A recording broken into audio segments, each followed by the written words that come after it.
Prepare yourself for the terror. The prison of madness, where few enter and none return. Welcome to Unsung Horrors. With Lance. And Erica.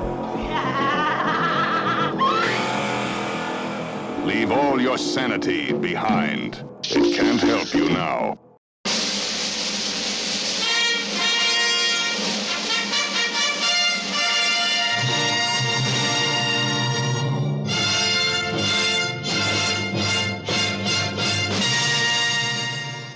Welcome to another episode of Unsung Horrors, the podcast where we discuss underseen horror films, specifically those which have fewer than 1,000 views on Letterboxd. I'm Erica. I'm Lance. And it's Shawgust. Happy Shawgust, everybody. So Shawgust is a month where we, in the past, have focused specifically on Shaw Brothers horror films. But we are running, our choices are becoming more and more limited with each passing year. So we're going to be a little bit more flexible this year. I don't know what Lance's pick is yet, but he did hint at maybe needing to go outside of Shaw Brothers and stick with just Hong Kong horror, but with connections to Shaw Brothers. So we're going to still try to stay sort of in the wheelhouse. I am happy to report that I did find a movie that hits all the rules. Okay. But yeah, I think there's a lot of Shawgust movies out there, horror movies that are under 1,000, but the main thing is finding them available streaming somewhere. Yeah. That's the most difficult part with these films. It is. So there's still plenty of Shaw Brothers horror films, some very underseen ones. We've covered, the bigger ones that at the time were under 1,000. I think some of the ones we've covered have since gone over 1,000, and we wouldn't be able to cover things like Boxer's Omen or Oily Maniac. Those are well over 1,000 before we got to them. Yeah, those would be great picks though. They would be so much fun.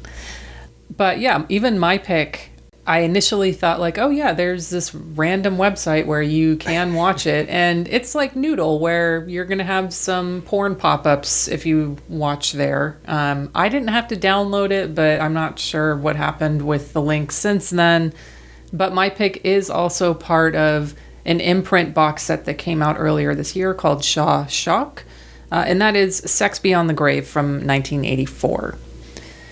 So as of this recording, it has 215 views on Letterboxd, and again, that's available. It was on film1, the number 1k.com. I'm not going to put a link in show notes for it because I don't want to see you have some anime girl pop up asking, you to make her come. My laptop has a virus, Erica.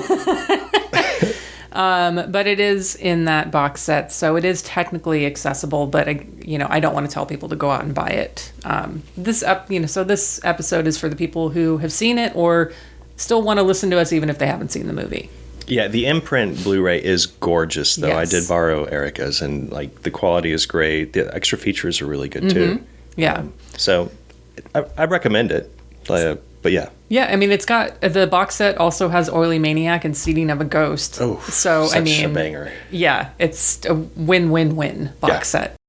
So Sex Beyond the Grave is about, it starts with a family that is murdered by a Japanese soldier, including the wife, Ahua, who she is brutally raped multiple times before she's killed.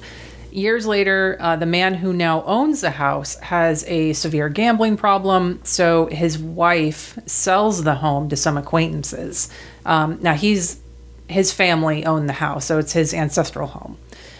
So the family that moves in soon discovers that the screenwriter saw Poltergeist and that they will need some help if they're going to make it out alive of this haunted house. Yeah, and Eddie caught wind of Friedkin's The Exorcist too. Yeah, there's definitely some of that. And I think he went to Catholic, or he went to church. Maybe he was a Catholic. Yeah, there's a lot of gospel hallelujahs going on. Yeah, there certainly are.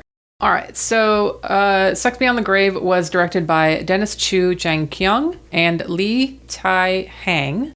So neither of the directors have a large filmography. Both of them were more prolific on the TV side, specifically TVB. And this is a time period where Shaw was getting more into the television side anyway, so that's the connection there. Chu was actually a director for one of the most popular series that Hong Kong ever had, called The Bunt, where I believe Chow Yun-fat was in that one as well. It's one of those TV series that, like, everyone knew the theme song. You know, it'd be like, you know, Family Ties or whatever for Show me that smile. Oh, Alex P. Keaton. Silly man. But because the directors don't have that extensive of a filmography, especially as it relates to, you know, what our audience would probably know, I do want to get into some things that I think our listeners would know more about, and that is the score. Now, it's mostly library, but there's definitely a lot that was borrowed, and you kind of have to have a keen ear for some of these things. These are things that, like, you know, if John was walking through the room, he'd be like, "Oh, that's a score from one," you know, because That's Angry Explosions. yeah. But I'm really thankful for the commentary track by Dylan Chung on this, who pointed out, first of all, great commentary, Dylan, but you slow it down just a little bit because you talk really, He's a really fast talker. He's a I feel that sometimes. I talk quite fast. He talks very fast, but he did point out a few cues that came from Don Coscarelli's Phantasm, some Bruno Nicolai, Alien, or Jerry Goldsmith from Alien, Invasion of the Body Snatchers from 1978. And the opening credits score is performed by a boys' choir. The title of that is Rec Room, Opus 5. And then I think, you know, the most important song in the entire movie is during the sex worker dance scene. Yes. That is the Paradise Express cover of a song called Dance, which I think, you know, everyone will have ingrained into their brain, especially after watching that. Yeah, great lyrics. Don't you feel the music? Come on, baby, let's boogie. That's it. It's one of my. I could have used more of that, honestly. I'm not gonna lie. It goes on so long. It does, but not long it's enough. The whole song. It's 4 minutes long, and so even Dylan made a joke during the commentary. He's like, "Well, I got 4 minutes here during this scene, so I got a lot I can talk about." That's great. Yeah. The screenwriter for this was one of the directors, Lee Tai-hang, as well as what is called the Shaw Brothers Creative Group. So I mentioned in the last episode that it does feel like there were a lot of fingers in the pie, hands in the cookie jar, whatever you want to call it, as far as writing goes. There's a lot going on in this. But what Chung also pointed out in his commentary is that this idea of, and we see this a lot in films, a woman getting revenge, you know, specifically against men who wronged them. There's a lot of general ideas that were adapted from a classic book in Chinese literature, Strange Tales from a Chinese Studio, first published in 1766. He did point out it's not one particular story, but more so like general ideas and themes, you know, about women being controlled and conquered, some women having some sort of invention to get revenge against men who have wronged them. So I remember, I think I actually put in a request for a copy of this book with the library, and they rejected it for some reason. Really? I think sometimes they can only purchase from certain places, and it might have just been not a distributor that they work with or something. Maybe doesn't have a whole lot of translated versions, or I don't know. I don't know. But I would love to have that for a reference. I've got one book of like Japanese short stories and tales and stuff like that I really enjoy. It's good because some of them are like a paragraph long. Oh, nice. Some of them are like 2 pages, so I can just read a little bit before I go to bed, and even like I read a paragraph before I went to bed. Yeah, in this case with the multiple writers, usually when you see a letterbox or an IMDb with this, it usually kind of suggests bad news. Like it was kind of a failed script from the get-go. Like look at all the Marvel movies that are always like recycling directors and writers. But this one's good. I almost feel like you said, it makes sense that it's a collection of stories from, you know, tales of horror or whatever. Mm-hmm. I feel like somebody came up with the title and they're like, Sex Beyond the Grave. Let's do it. What do you got? And then all these guys are like, bam, bam, bam, bam, bam. Yeah. Okay, let's They're make it throwing work. stuff against the wall, and a lot of it stuck. So, A lot of it did stick. A lot of it doesn't make sense. The shifts are weird tonally, but that's what makes it work. Yeah. When these type of horrors become unhinged like this one, that's what I love about, specifically 80s Shaw Brothers horror. Yeah, absolutely. So I want to get into some of the cast before getting into some of the other points that Chung brought up in his commentary and our thoughts about the film. So first is Tony Liu. He plays Professor David Yang. He was in some Bruce Lee movies like The Big Boss, Enter the Dragon, Fist of Fury, some Shaw Brothers films that we love like Human Lanterns, Bloody Parrot, The Enchantress, as well as Bastard Swordsman and Return of the Bastard Swordsman. And something that Chung pointed out in his commentary regarding this character in particular was that his whole mushroom thing, which I was like, what is this? Like, I don't understand it, was actually based on a real, I learned a new word, mycologist, which is a mushroom person. Person who studies mushrooms. But he's based on a real mycologist that was of that time that he was talking very fast, so I really apologize if I'm fucking up some of this, but the audience for this movie would have been like, oh, okay, yeah, that's like that one guy it's based on. So the character was very topical in 1984. There was some famous mushroom guy, apparently. Interesting. Or maybe he was like in the news or something along those lines with some discovery, but his character, the whole mushroom thing, is based on something contemporary in Hong Kong in 1984. That's funny. Yeah, I was waiting for something to come from that. Either some sort of mushrooms come to life. But it's just a weird subplot. Oh my God, dancing mushrooms in this would have been so fun. What's that movie? Matango? Yeah. Or the mushroom people or the fungi people? Yeah. Like get a Last of Us type creature popping up out of his board of tiny little mushrooms that he dissects. What was the one I watched for, I think it was Horror Gives Back, where it's like the ginseng monster. Fuck, that was fun too. Anyway, so Professor David Yang, based on a real mycologist from that time. His wife, Mei Yang, is played by Winnie Chin. Only film that I recognize that she was in, she wasn't in very many, Twinkle Twinkle Lucky Stars. I think she was in a lot more like television. I believe Chung said that she was like a lot of actresses like Sammo Hung's wife and a few others were a winner of a beauty contest, and that generally was like kind of, those were run by the television stations, and so getting into those kind of led to your film or television career. Then we have Mabel Kwong, who played Ah Hua, which is the woman from the beginning and the subsequent ghost. She was also in Possessed 2 from 1984. Have you seen this? I have not. Absolute fucking banger. There's a family that moves into an apartment. A mother and a son died earlier, before the events of the movie. They possess the people in the home, and shenanigans ensue. I don't want to get too far into it. I don't want to spoil it. Well, so far, this sounds just like Sex Beyond the Grave. I mean, yeah, but they're actually possessing the people who live in it. So not necessarily kidnapped, but it's super fun. I will say that much. She was also in He Lives by Night from 1982. There's a killer who's wearing women's clothing and stalking women that wear white fishnet stockings. I watched this one fairly recently. Very Dressed to Kill.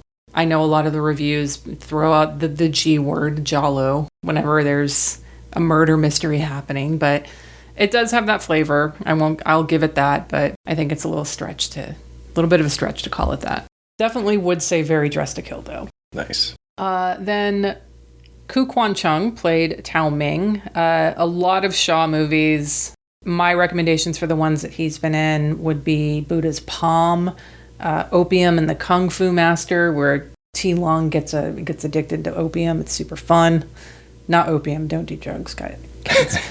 The Web of Death, Shaolin Prince, which I brought up in our Junesploitation episode, Black Lizard, Descendant of the Sun. That's like Shaw Brothers' Superman movie. That one's a lot of fun too. So yeah, he's in a ton. So it's hard to just, obviously go through his entire filmography, but I think a lot of those are some of my recs from him. He's got a great look in this too, with his little mustache and like 80s hairdo. Oh yeah. Good look. Absolutely. Then we have Old Tao, who is played by Gambu. He's in a couple of our favorites and films that we've covered. He's in Bewitched, and he plays Beard 9 in Corpse Mania. Hell yes. And then last in the cast that I wanted to bring up, he's only in the opening of the film. He plays the Japanese soldier, the rapist and murderer. That's Philip Ko. He's one of the most recognizable faces in Hong Kong cinema. He's in Boxer's Omen, Eastern Condors, 8 Diagram Pole Fighter, Seeding of a Ghost, Fatal Termination, Magic Crystal. He's got over 200 credits on Letterboxd alone. He's definitely that guy of Hong Kong cinema. I mean, I'm never surprised to see him show up because he always shows up, I guess. Yeah. His role, though, is brutal. He's complete evil. Yeah. I mean, slowly unzipping his pants, and it's like his scene is... It's a stealer, but it's very uncomfortable. It is. I mean, the opening is extremely rough to watch. You think that's a movie that you're going to be watching, especially on top of that, you have the title. Yeah. And then the cover image of the woman seemingly ripping her face off. Yeah, I wanted that. Where was that Hellraiser moment? It wasn't there. But because it turns into a completely different movie, well, a few different movies after that opening scene. But one of the things that was pointed out, not only in Chung's commentary, but also in the interview sort of video essay by Victor Fan, was the historical significance of when this took place. So a couple of things. The film opens during a Christmas dinner. Ah Hua and her husband and son come to the house looking for somewhere to hide. They're running from the Japanese army. They get put up in the barn. And the fact that it's taking place during Christmas, the Hong Kong audience would have known, this is, and they're running from Japanese. Oh, okay, this is taking place during what is considered what they call Black Christmas. So the Battle of Hong Kong from December 1941. The same morning as the attack on Pearl Harbor, forces of the Empire of Japan attacked the British Crown colony of Hong Kong. Oh. And I think it was like 2 weeks until Hong Kong actually surrendered and was under control of Japan for a number of years. And a lot of atrocities were going on during that time. So it's implied that is when this event took place. But the fact that this movie is made in 1984, another interesting point that was brought up in the commentary was that this scene is connected to an incident in 1982 where the Liberal Democratic Party in Japan decided to make changes to their history books where they would stop using the word invasion. Wow. In World War II in reference to this in particular. So they didn't call what they did to Hong Kong an invasion. And so this... where we think it's just like a sleazy, exploitation rape scene where that is kind of like touching on, yes, this happened in the past. There's a little bit more significance going on there. Certainly what Ko's character was doing was a war crime, but the Japanese never admitted to any war crimes at all in that respect. So a lot going on in that opening scene, aside from Ah Hua getting raped multiple times, the second time on top of her dead son. Yeah, just that the old man, Beard 9, just totally taking advantage, obviously wanting to steal the jewelry box. That scene ends in my favorite image of the entire movie, where it's a shot from the ceiling down of all the family dead and their pooled blood. And yeah. It's such a powerful scene, and it's very jarring what you just witnessed happen to this family. And for people who are squeamish about child kills, this is actually a pretty rough one as well. The kid's getting strangled by Philip Ko's character, and then he gets cut down by a sword and then thrown across the room. So one thing that Victor Fan talked about as well in his interview was how Shaw Brothers borrowed a lot for their films during this time in their sort of later years from Toho and Toei Pink films. Not nearly as much sex, though. It's still fairly rough. Obviously the opening scene speaks to this. But films like this were generally considered erotic and pretty much were for a male-only audience. So you wouldn't see a lot of housewives going to see the new Shaw Brothers. Oh, Sex Beyond the Grave is playing. Right. Let's go check that out. Although it does kind of, obviously women are treated terribly in this movie, but the vengeance aspect is always rewarding to watch. Yeah, for sure. Which I think, I wasn't, when I was thinking about my double feature pick, obviously, Poltergeist came up, but I was thinking about like, okay, you know what, this would work well with a lot of women seeking vengeance type of movies. So there's a lot more possibilities in that respect. So Miss 45 popped like into my brain. I love that movie so much. Yes.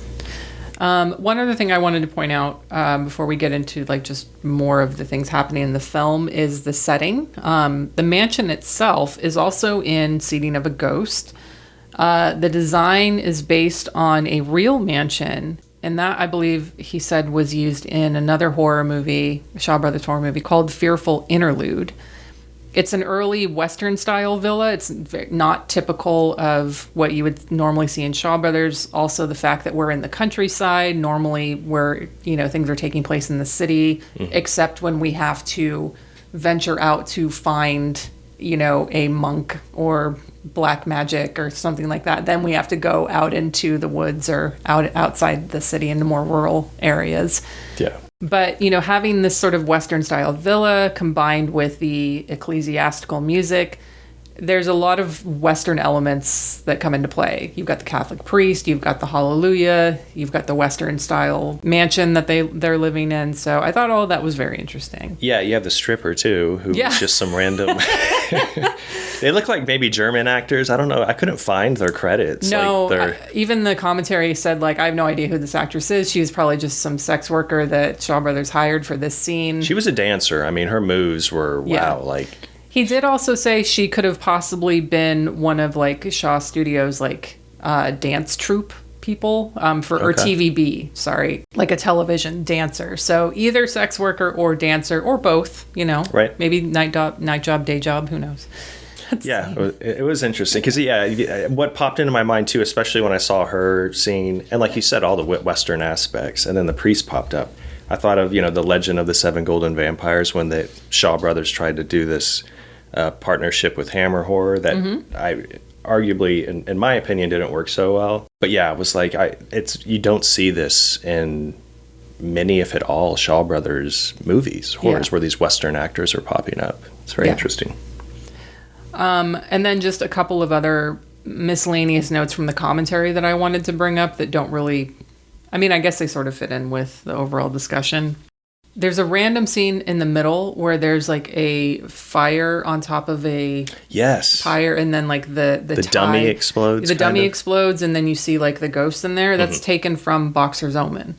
Oh, okay. And I recognized it after he pointed that out. I looked at it, I was like, oh yeah, it is. Even though I've seen that a few times, my memory doesn't work. But he theorized that something else was actually going on in that scene that had to be cut, and then that just got put in for whatever reason, because he's like, yeah, the audio didn't match up. It's just a weird scene. And he's like, yeah, that actual visual is from Boxer's Omen itself.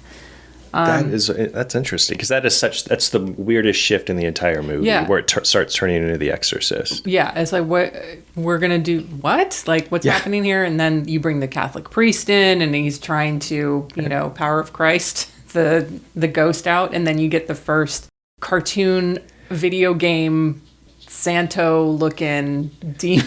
Well, she pops out of the video game early on when he's playing, but she looked like Carol Speed from Abby, from William Girdler's Abby. The way the animation was floating, I'm like, oh my god, it's fucking Abby. This is. I was like, that's my double feature pick, but it isn't. I love the animated cartoon ghosts. It's.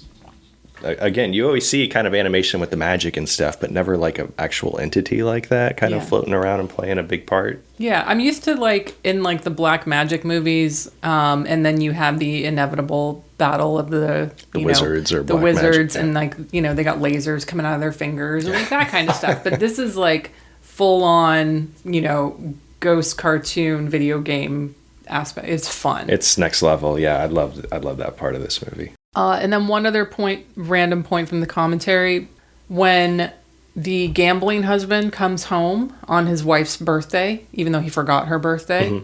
So the paper dolls he brought home were actually gifts for his gambling spirit, which is, that person is dead, obviously.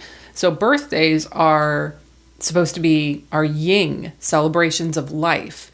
But these dolls are offerings to the dead, and death is yang. So she thought these gifts were for her, and that was basically like a way of him telling her to go to hell. So ultimate insult on the birthday. That's why she was super mad. Like, not only did he forget, but he brought her death dolls offerings. Another interesting thing that popped up, and I had to look it up, is they said it numerous times. That couple, the gambling couple and his wife, one of them would yell, "Touch wood," or at least I don't know if that's some broken translation. And to me, it came across as an insult, like touch wood. But I guess it's just a knock on wood, like let's get lucky with this gambling type thing. I think that's how I interpreted it. I was like, are they telling her to touch grass? Like, what's happening? Yeah, it was interesting. And they did it a couple of times. And again, I was like, this might be a translation subtitle issue, but touch wood. Yeah. I mean, I say it all the time. Just kidding. But I mean, have good luck. I'm warding off bad luck. Yeah. When I tell anybody to touch wood. So we talked about the sex worker dancer scene kind of at length already. What are some of your sort of favorite scenes or moments in this? Immediately after that stripping scene, she's like, "I'm gonna take a shower," and she goes into the shower and he leans back and I fucking lost it. Like a bucket of water is poured on her and it's supposed to be sexy. It's all awkward and she's practically getting waterboarded, and I'm like, okay, the disco dancing scene was my favorite scene to that point. Now her getting dunked in water is my favorite scene. Yeah. It's supposed to be like this flash dance type thing. Yeah. And it's not sexy. And it's also like, that's not how water comes out of a shower. It's clearly just someone, just like you said, throwing a bucket of water on her. Fucking great. I love it. It was what is it called? The ice bucket challenge or whatever. I was waiting for like a cooler to fall on her or something. Yeah, I mean, I have so many favorite moments. Again, this thing is just unhinged. The weird tonal shifts, the collection of all these ideas coming together at once. Yeah. And it works because that's what it is. It's a collection of just crazy images and weird subplots. As soon as the family enters the house and the kid sees the doll and the doll scooting away, I was like, okay, here we go. Like, this is, they're in the haunted house. This is when shit's getting weird. And from then on, it's completely, you don't know what you're going to expect. So I was just kind of sitting on the edge of my seat the whole time. Yeah. That doll or that puppet. Yeah. I mean, that's their Poltergeist clown for this movie, stand-in. But this one, takes little Nicky. No. Ew. Little Nicky. Just made me think of Adam Sandler. Gross. Takes little Nicky on, he just picks him up and flies him around and into the whale. It's very Pee-wee's Playhouse. It's somebody on a string's holding these two tiny little, I don't know, felt dummies of the kid around this little model house spinning it. Yeah, that is the best. It's so good. When he's first playing, when the animation, the ghost cartoon first pops out of the video game screen that he's playing and lifts him up and starts spinning him around in a circle. I mean, very Evil Dead vibes, because where everything is kind of sped up. Yeah. But there's so many moments. The rice cooker scene when she puts, I mean, you can't have a Shaw Brothers horror without maggots and puke. Yes. And they, mad respect, they throw in the scene of the wife puking when the husband is possessed, when the professor's possessed, and he's scratching. Him and his son are scratching each other's faces, which is very unsettling to watch. But when she pukes, I'm all, there it is. Shaw Brothers horror coming through. And it's also very Poltergeist, because that scene in the bathroom in Poltergeist is ripping off his face.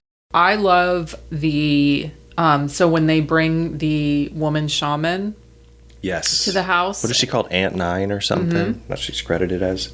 So another interesting point from the commentary. So for a woman to become one of these shaman or spiritualists or mediums, whatever we want to call them, they themselves must have suffered a traumatic event, like the death of several children. Okay. So having little ghosts under her command usually includes, the medium's own dead children. So that fetus in the jar with the lights, eyes that light up, that's implied to be her only that's implied to be her own dead child, either lost through childbirth or, fingers crossed, aborted, which she controls with that little bone that she's holding. Yeah. Wow. Because, that thing, as soon as that popped up, I was immediately, like, awestruck. I was like, what the fuck is that? I want that display in my office at home. Yeah. And, it's a tiny fetus with the umbilical cord still. Mm-hmm. That's interesting. I didn't realize that. It's a good backstory. Yeah. Some of my other favorite sort of like horror elements or gore when the corpse family is at the door and they all look like Brundlefly. Yeah. Because they're literally like, they're puppets themselves the first time they're presented. Yeah. Later on, they look great. They look more like the Ted Danson, Something to Tide You Over monsters from Creepshow. The makeup, and they're all kind of swampy looking. Yeah. But that is one of my favorites when they open the door and it's like these shit monsters. They're like made out of clay, all bug-eyed. Yeah. Very seating of a ghost looking too. Creepy looking. And oily maniacs. So there's a connection with the whole box set right there. That's probably, I wonder if that's brought up on like one of the other commentaries. Maybe. But no, it's so good. Yeah. So what else? The rice cooker with the blood and the worms, the mahjong table spinning and the woman getting flown across the room and her pants split. There's a lot of silly moments and there's a lot of physical comedy from these actors. Mm-hmm. and I that's kind of what, I don't know, there's always like this humorous undertone to some Shaw Brothers movies, mostly like the martial arts. Some of the horrors can be straight up just dark, like Seating of a Ghost and Corpse Mania. This one I feel like is more funny than it is creepy and scary. Yeah, I think you know when you brought up Raimi's Evil Dead, I think it definitely has a lot of that with it, because I don't consider, what the main, if we're going to go with source material for this of Poltergeist, I don't consider that, funny. Like it has a few jokes like, oh, when the parents are smoking pot, whatever. It's right. Like, okay. But yeah, I think there's definitely a lot of humor in this. The boy, little Nicky getting kidnapped by the puppet and spinning around constantly. The flying fridge. In there, and like the ghost boy in there, like trying to beat his way out of the fridge. What was the movie that we covered? There was a haunted house. Heather was our guest, and it had a fridge too. That Let's Scare Jessica to Death. No, that's too high. We wouldn't have been able to cover it. At the Meeting of Joyous Death. Oh, that's right. That I got the titles all messed up. Yeah, it reminded me of that. I was like, oh, possessed fridge. Yeah. Yeah, I know you like appliances too. I do. I love a good like appliance, causing pain or like dismemberment or if like just flying appliances, if you can't kill someone, at least cause some havoc. I mean, that's what we just did the Lost Souls with the dryer. Yeah. I see a theme building up here. Yeah. Erica, with your picks. I do love good appliance murders. So, what else you got in your notes? You get the classic Shaw Brothers images that you find in most of their horrors. The worm on the hands that we've already talked about. Her puking. There's a lot of blue lights at night, which I always love, and the green lighting. Great score, although all stolen and repurposed. Yeah. And then the unhinged ending that you were always expecting from these type of specifically 80s Shaw Brothers horrors. The ending itself, though, where the gambler and the ghost comes back and they start having sex for quite... I was like, okay, this is the sex beyond the grave. This is what I was waiting for. Mm-hmm. I wanted some sort of like Ray from Ghostbusters getting like oral sex or something. Ghost oral sex. But that scene just went on too long. I can't believe I'm saying this, but that sex scene went on too long for me. That's one thing I did. I was like, speed it up. We know what's going to happen. Yeah. I mean, I like that scene too, but also like it takes him way too long to discover like what's actually happening and to finally get to the true revenge at the end of it. Yeah. But at the very end of it, though, we've got the family who moved in. They're back in the city, which means like, oh, they're back to safety because they're not in, out in the countryside anymore where it's dangerous and where ghosts and, black magic, shamans and witches and all that stuff are outside of the city. But then the lady in red, Ahua, makes her little appearance. So assuming that, I mean, obviously she's out of the house, is she gonna haunt this family? I don't think so. I think because the wife did what was asked. Yeah, remodel the home and which, I'm not going to get into like the whole like feminist domesticity, Right. domestic, all that shit. Like, oh, why you got to ask the fucking woman to remodel the home? I do. There is a funny ass montage as soon as they move into the house where it's like music and they're all cleaning the house and stuff. The kids pushing his little rabbit on the swing. Yeah. It's very, that was a great scene too. It was cute. Yeah. But yeah, she did everything that was asked and she made a good point. And she's like, we didn't do anything to you. Like, well, I restored the house. Like, go get your vengeance on that family whose responsibility it is. She's like, I know we had your jewelry box, but like we found it. Like we didn't steal it, so. Yeah. I liked the ending with little Nicky all like, creeped out because he sees the lady. Yeah. The ghost. But I'm just wondering what's next. I would like to think she's just gonna go get more vengeance on other men. And what another thing that Chung said in his commentary was he had a family member who was alive during this time, and he actually had a really gnarly scar on his back, and that family member to that day still refused to use any Japanese products whatsoever. Like it was, he didn't want anything to do with Japanese. So it could be, if we're going to keep on that theme of like how it opened and maybe closing it out, she's going to maybe find some other ancestors or some other, people that were involved with that somehow and get her vengeance on them. So you can have sequels.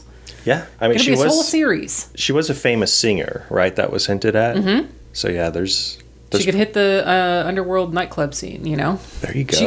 She could put her on her own dance scene. She could put that other girl out of business because, the little tiptoeing dance. I don't know how far that woman's going to get. Oh, she's going to go far. She has a very, very successful career ahead. All right. Double feature pick, Lance. Okay, so the obvious choice is Poltergeist, The Exorcist. Fulci's House by the Cemetery came to mind. With the weirdness in a single location, particularly the little kid though, little Nicky, his voice dub was obviously some sort of adult type. Yeah. And he's no Bob though. Right. But they got these kind of annoying but cute kids. But I'm going to go with the silly pick about a couple who die and in the afterlife they're stuck in their home. And when people purchase their house, pretty much all they want to do is get rid of them. Okay.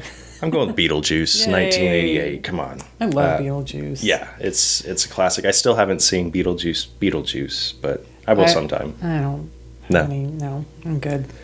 So there's moments throughout Sex Beyond the Grave that we've already said reminds us of Evil Dead and the kind of the silliness. But I thought of Beetlejuice quite a bit when a lot of these scenes were happening. Like I said, the physical performances by some of these actors. Yeah. A lot of the practical effects, like those shit monsters, the puppetry, the kid flying around, little Nicky flying around with the doll puppet. Yeah, so I'm going with the kind of haunted, get out of my house type of thing. I like it. Beetlejuice. What's yours? So besides the ones that you mentioned that it could also pair with, I think Adam also brought this one up in his review of it, but Lindsay's Ghost House would work too. You've also got the creepy puppet and the possessed house and all that happened. But I'm going to stick with the woman getting vengeance, and I want to stick with having another Shaw Brothers film in that respect. Not necessarily a horror film at all by any means, but it does have extremely brutal rape in it and about a woman getting her vengeance afterwards. And that's Ho Meng Hua's 1973 film, The Kiss of Death. So it's about I think she's like a textile worker, or maybe she's a waitress. I don't remember. But she is assaulted by 5 men when she's going home. And, she's having a hard time getting over it. She goes to meet with, she gets a new job as like a bar girl or something like that. And the owner of the bar is Lo Lei. But he's injured. Like, walks with a cane now. He's not doing so hot.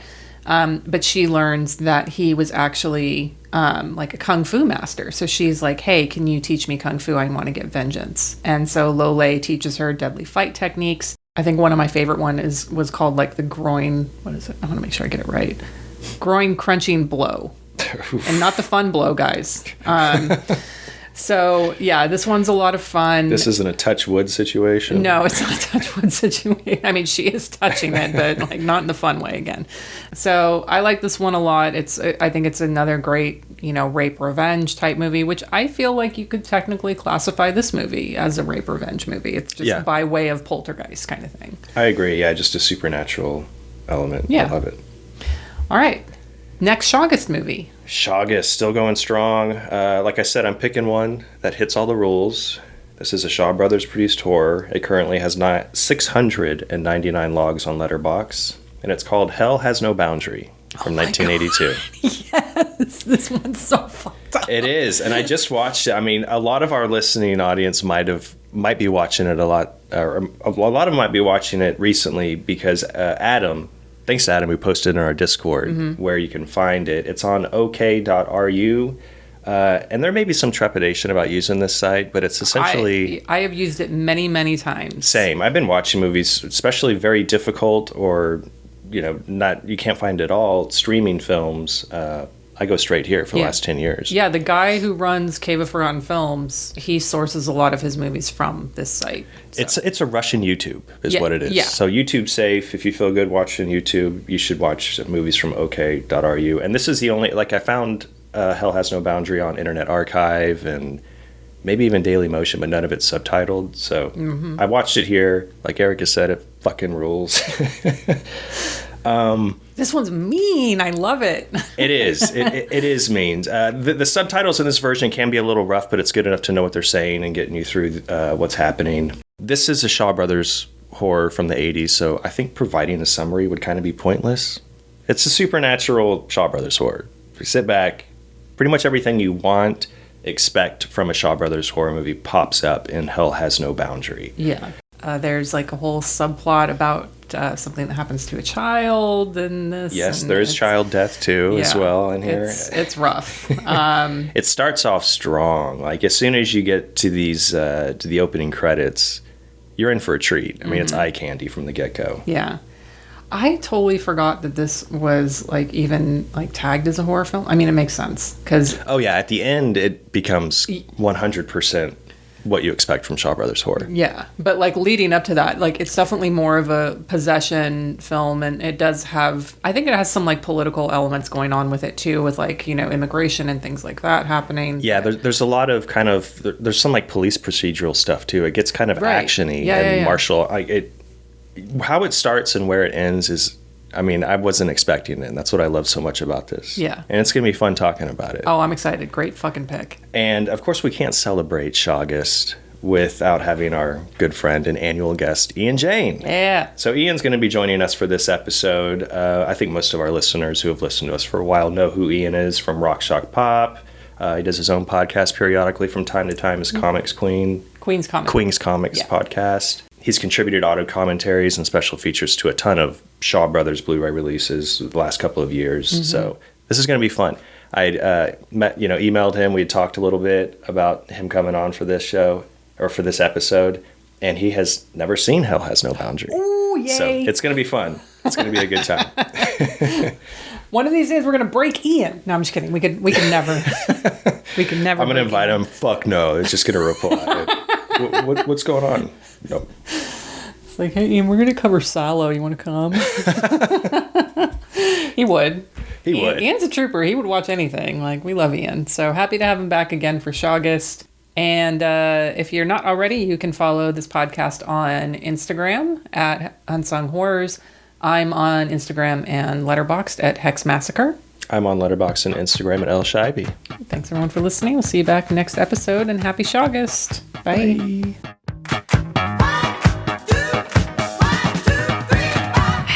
Don't you feel the music?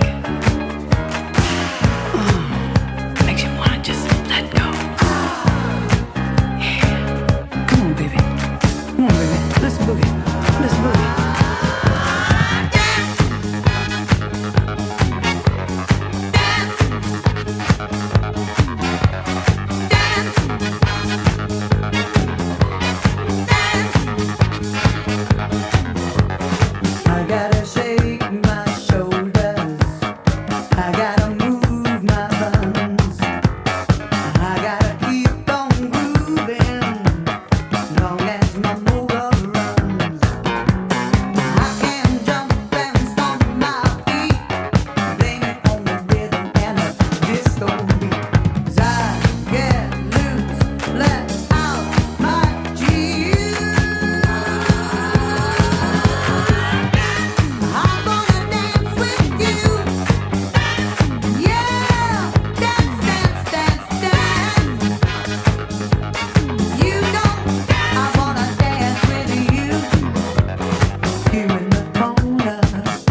Thank you for listening. To hear more shows from the Someone's Favorite Productions podcast network, please select the link in the description. Are you a film fan who loves the ultimate home video experience? Look no further than The Disconnected. Your host, Ryan Verrill, is your go-to source for the latest and most accurate information on home video releases, exclusive interviews with industry insiders and filmmakers, and has established a thriving community where every film and physical media enthusiast feels welcome. From hidden gems to blockbuster hits, The Disconnected brings you insider knowledge and a welcoming space to share your love of cinema. Watch every Thursday night at 9:30 Eastern, 6:30 Pacific for the live announcements show and follow The Disconnected on social media to stay updated. Subscribe to The Disconnected on YouTube or on the podcast provider of your choice and dive into a world where every movie night is an adventure.